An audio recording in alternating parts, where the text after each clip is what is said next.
welcome back. This time we're going to talk about purses. Oh my goodness, there are tons of purses out there. Cloth purses are the big thing out in the market. No matter if you make them yourself or you go buy them, there's some designer purses out there that are really, really unique. And I am going to, in this segment, show you some things about even photo transfer, putting your own pictures on a purse. And I'm also going to give you some instruction on a new purse that I just developed, and it is called the reversible purse. And what I'm going to do is show you how easy it is to make this purse, putting both the sides the same, and then you can use it in both directions. And you've got all kinds of alternatives out there. This was just a belt that I used. You can use all kinds of things. There are purse handles like you would not believe for these little cute purses, and there are all kinds of hardware, and then there's wonderful little hardware for the feet, and closures and magnet things and all kinds of things that you can use. It's all available, and you know the neat thing about it is that you can make it the way you want it. And some people say, oh no, I don't know how to do anything like that. Well, I'm going to show you how easy it is to make your own pattern. Here is some samples of some shapes that you might want to think about doing. This is, let's say you wanted to make a rounded bottom edged with an insert. We're going to just fold the paper in half, and we're going to just outline what we want.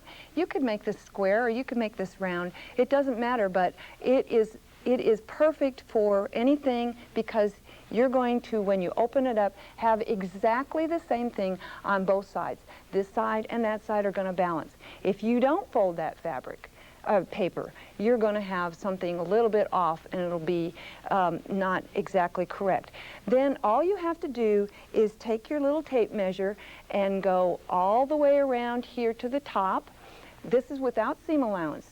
And you're going to start at the fold, and then that is what the length of this is going to be. And this is your insert. And then with your insert, if you wanted to do this where it was just a little bit maybe narrowed down, just fold it in half again and just mark where you want to come in, so that this might taper in just a little bit at the top. So you've got all kinds of options for that, to do that with that insert. Then this is just going to be the exact width you want. Now, you do this, but you don't put your seam allowance on until the end, because your measurements will be confusing. So do not put your seam allowance on until you cut this whole thing, then cut it out again with seam allowances. Now let's say you just wanted to make one of these just plain straight purses. We don't want to put any inserts in it. We want to be real easy. And so see how long you want your purse, and then take the bottom that you want, if you want to fold up that edge and make it squared so that you have a flat bottom. Take that and divide it in half.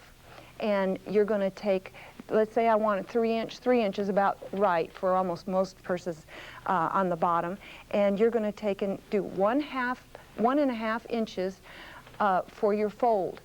And then you're going to stitch up the sides, and then you're going to turn the side towards you. This is the seam, this is the side seam here.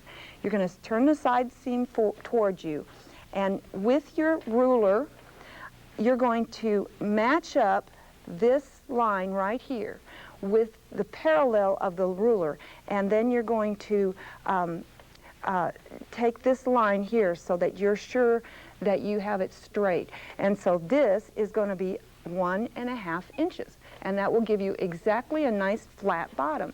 And this is a good purse to make, very easy, very fast. Let's say you wanted to make a flat type purse with an inserted bottom, a flat bottom. Then all you would do is just, again, I always fold my pattern and think of it in halves. But let's say I wanted a 3-inch bottom. Here again, I take my edge of my paper, and I will do 1/2 inch there and 1/2 inch on this side, and my bottom will be inserted right here, and that's going to be the length of my bottom, so that's how I tell how much I want. And then here is the insert that I'm going to put on it, and then just round off the edges just slightly, and that will go in just perfectly. But put your seam allowances on afterwards, and be sure that you don't put a big seam allowance on. One reason is because this curve right here, the wider your seam allowance is, the more you have to go around that curve with fabric. So I only put 1/4 inch seam allowances around the body of the purse, and I put at least 3/4 at the top, just so that I have plenty of space for turning. Now let's talk about what goes on the inside of those purses. That is probably as critical as what the purse looks like, because your structure is going to be certain ways. Now here is a new product that's out that's very, very dense. It's a lot denser than your batting, and it will actually give you a purse that is very, very structured, like this, that will hold its shape. In fact, they even make boxes and things like that out of these, this type of stiffener. And then we have a batting. This is a fusible batting. If you wanted a little softer look to the purse, and then maybe you want to do a little bit of stitching on it, this will give you a little bit of a softer feel to the purse, and it will not be as structured. That's just a different look in what you want. And you know, this is a fusible interfacing. I never use this. It feels like paper. I never use this on garments, because you end up having your garment look like wood, and you don't want that. But believe it or not, this denim right here, this was on old jeans that I made into a purse, and this denim was actually not heavy enough to hold its structure. It still needed some fusing in it. So there is that's one thing you want to make sure that you remember, is that you do need to have a little bit of structure underneath even heavier fabrics, even some of those tapestries. And here is, of course, you can put buckram on things too, and sometimes you can put buckram up on the top of the purse, just at the top edge of the purse, just to give it a little more body. And then you can also use this canvas, which I have in this purse, and the canvas is just inserted inside the purse and at the end, and then the purse has a little bit of stability to it. But it's not really, really stiff. You get a little bit, when you insert it, you get a little bit of play on the softness of it. And then we have an option of cardboard. You know, a lot of the purses that you buy actually have cardboard inside of them. Of course, you can't wash it. It's going to end up being a mess if you try to wash it. But if you decided you wanted it as stiff as cardboard, one thing I noticed that you could do is actually make an underlining between the lining and the body of the purse, and then insert it in after you do that, and then make it smaller. Don't put the seam allowances on, and make it a little bit smaller than your square. And that's definitely the stiffest you might go. And then you have all kinds of options for the bottom. Here is an actual, it's called foam board bottom, and it's thick. You can see it's very thick, and you actually make the bottom and insert it in and stitch around the edge. You don't want to put this in the seam allowances. That's going to be a problem too if you put it in the seam allowances. But let's say you didn't want it that thick. Well, I figured something out. I just had some of these old plastic placemats, and they are so stiff, and I decided, you know what, that would work just as good as anything, and just don't cut it with your good scissors. And so now let's see, what if I wanted to have a purse that has a hidden zipper in it? And this purse, this reversible purse that I made, has a hidden zipper. The neat thing about this purse is it has pockets on the inside and the outside. But I found that the neatest thing about a reversible purse, a invisible zipper, is that when it's on the inside, the pocket's on the inside here, and here's the pocket right here. It is in between the body of the outside of the purse and the inside of the purse. And so it takes up no room. So I have decided that every purse that I make is going to have one of these great hidden pockets in it. And so any pattern that you have, if you want to put one of those hidden pockets in, I'm going to show you how to do it. Simple, and you can do it in just a minute. Let's say here is your pattern piece here. All you have to do is take that pattern piece, decide where you want that length of that zipper to come down. Be sure that you take in mind, I have a 3/4 inch or a 1/2 inch or whatever top seam allowance. So put it down far enough. This is exactly where the zipper is going to be placed. Then I'm going to take, whoops, and I'm going to, it wanted to fly away there. And then I'm going to put another piece of paper over and line that exactly up to the same line. And I'm going to put a seam allowance on this, and usually you want 5/8 inch seam allowances when you're going to put something on your, on a zipper, because the zipper is 5/8 inch seam. And then you're going to go up 5/8 inch seam. So that's all you have to do to make your pattern customized to you, and you will enjoy an inside pocket. I know you will. And I saw this in a designer purse. This is a cell phone pocket that all it had was just a little dart right on the very corners, which helped to buckle that up so that the cell phone would lay in there and not pull on the purse. So when you have enough of the ease and everything in there, then the purse doesn't buckle up. And so now I'm going to show you some of the ways to put in these zippers. And here is the way that you're going to start. Okay, this zipper right here is going to be just a hidden zipper, and I'm going to lay it on the bottom part of the fabric, and I'm going to stitch across the top with my right side of my zipper to the right side of the fabric. And then I'm going to put the top part on here, stitch this part, and this is going to be flat. We don't want to get the two. So stitch this on to the other part, and then when I bring this up right here like this, this is going to come down, and I'm going to press this down. Okay? So you see how that works? Then when I come back in, I'm going to actually just stitch that down at the end, and I will have hidden that zipper. And then what I'm going to do after I get that all on, here's the top where the zipper is, and here's the bottom. I'm going to lay my my top of my pocket down on the top, and I'm going to put my bottom of my pocket on the bottom seam, and I'm only catching the seam here. And then you have actually inserted that pocket right inside there. Now on my purse, you need to leave this open, so do not stitch that up at the bottom, because you're going to turn the entire purse through the bottom, and you will have nothing that looks funny in that. And so now let's talk about a wonderful zipper. Let's say you have a zipper that's going to actually be the focal point of your purse. Isn't this a cool zipper? Boy, they got everything out there now, don't they? This is a zipper that you might make just like a bound buttonhole or a welt pocket.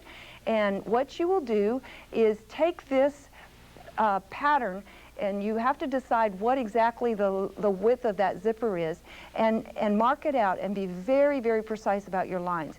And go copy the pattern and then stitch right on top of the pattern, the paper, so that you have a guide. Now, what I have got here is my body of my fabric, my pocket, which is the right sides together, and then I have the paper over top. And so I stitch around the outside, I cut all the way down, and I do my little V here so that, and I get real close to the corners. And when you're stitching, be sure and stitch with tiny little stitches so that you're sure that you have a nice clean edge, and it doesn't, when you get ready to clip that, it doesn't do any problems with that turning. Okay, now I have my my pocket on the outside, my outside pocket stitched in. And now I'm gonna just fold it on under. I do a lot of pressing. You know that's very important when we're doing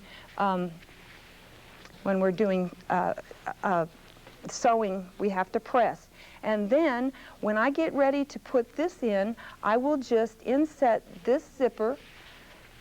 Oh, by the way, I've got some of that tape on it so that you can pull this tape off, and you can inset this right exactly where you want to slip this in, and you will actually put it right in here just like a little window, and then you'll stitch around it very close. Once you get it in there, stitch around it very, very close to the edge, and then you'll have it in there just perfectly. And that can be your focal point on your zipper.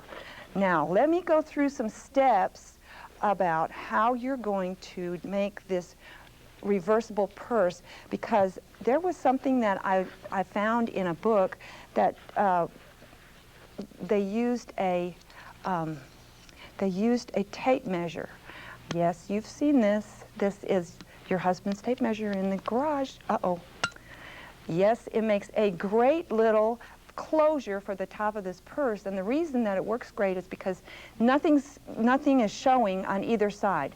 So you can actually close this purse without it showing how it's closing. Now, one thing you don't want to do is take that tape measure, pull it out, and cut it, because it'll be gone.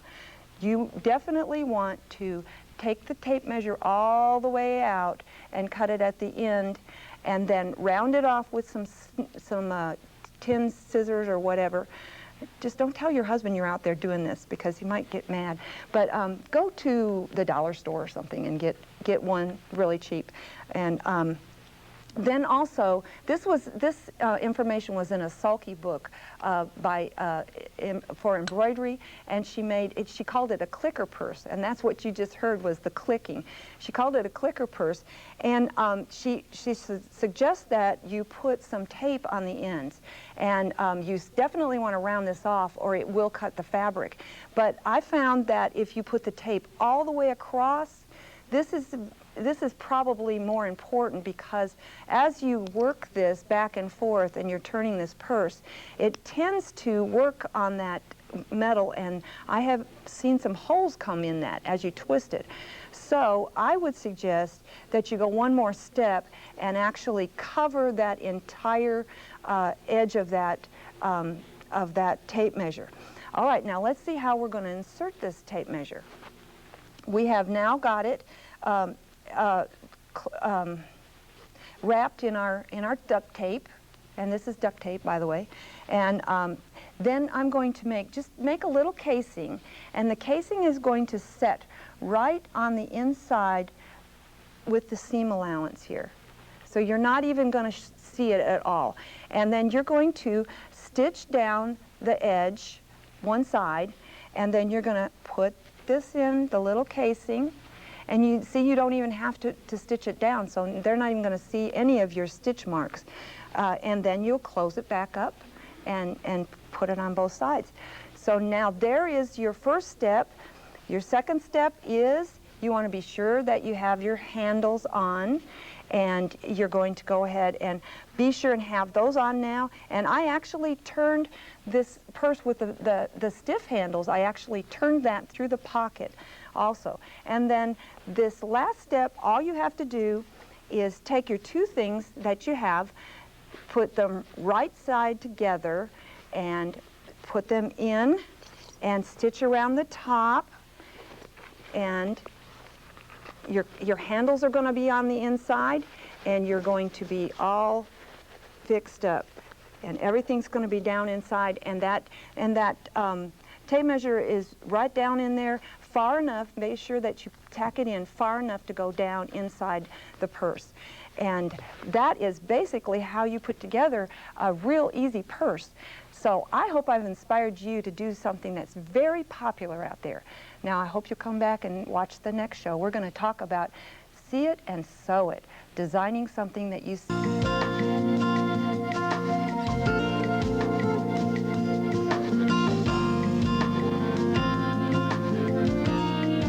Welcome back. We had such a short time to talk to you about purses that I had to go before we were done, but I wanted to continue to tell you a couple things about the photo transfer or the printing on fabric that I had done. And I wanted to show you these things that I have printed off on my photocopy machine. Now, this picture of Audrey Hepburn here is actually a photo transfer paper that you can buy. That's purchased, and you've seen all kinds of purses made out of things like that that have the pictures on it.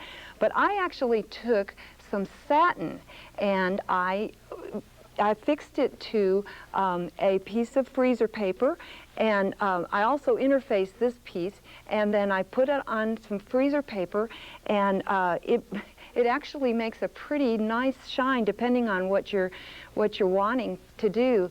That soft shine is pretty, and look how soft it stays too. So that's kind of a neat thing to do. And then of course, you can embellish something with all kinds of things, little rhinestones and flowers, and then this was a fabric that I used that almost felt like duck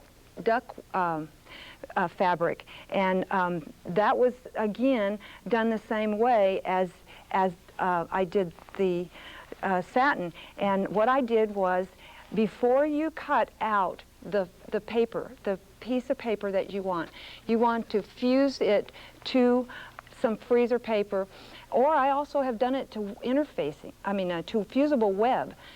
Fusible web actually has the paper on it, and then if you have to fuse it to something, if you want to applicate it on, works out really nice, and it stays real good on the in the printer. And you just leave that paper on. What I did was I went to the glass company and had them cut me a piece of plexiglass, the very size of a piece of paper, and so it's so much easier for me to make that. So I always need to be sure, though, that I make my fabric bigger than the piece of paper before I cut it, because then you'll get the clean edges. You come around with your rotary cutter and get it all straight, and everything is clean. Those clean lines are very, very important, because if you have any frayed edges on the edge, the printer will have a problem. I have enjoyed talking to you today, and I just hope that I've inspired you to go home and sew something.